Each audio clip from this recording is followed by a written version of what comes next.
Imprégné de ce qui se passe et de ce qui se fait sur le site en matière de production de pisciculture. Près d'une cinquantaine de femmes y travaillent et environ 21 tonnes de légumes et 2 tonnes de poissons y sont produits. Césaire Carrefour, Aboubacar Sagnon.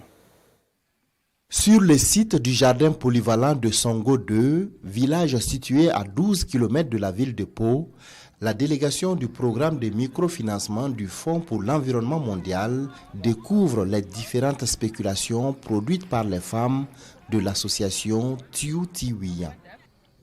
En plus de la production maraîchère, les femmes de cette association font la pisciculture.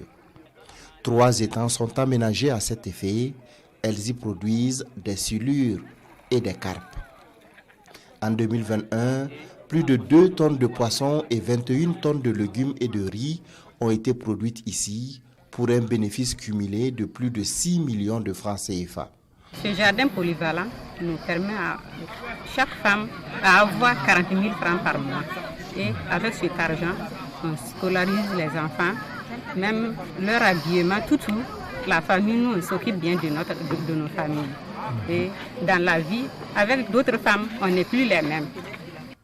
L'aménagement de ce jardin polyvalent de 8 hectares et la formation des 45 exploitantes ont été financés par le Programme des Nations Unies pour le développement PNUD et le programme de microfinancement du Fonds pour l'environnement mondial à hauteur de 24 millions de francs CFA.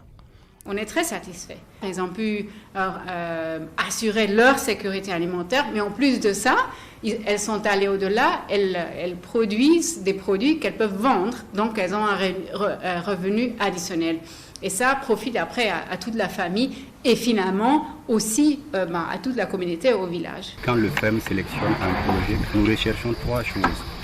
La préservation de l'environnement. Si le projet ne contribue pas à sauvegarder, à protéger l'environnement, nous ne finançons pas. Deuxième chose, il faut que le projet aide les gens à se développer, à sortir de la pauvreté. Et troisième chose, il faut que le projet soit durable. L'insuffisance de l'eau pour assurer à la fois la production maraîchère et piscicole est la principale difficulté rencontrée par les femmes. La visite a aussi été marquée par des échanges entre bénéficiaires et partenaires. Une délégation d'associations féminines du Ghana a fait le déplacement dans le but de s'imprégner de l'expérience réussie du jardin polyvalent de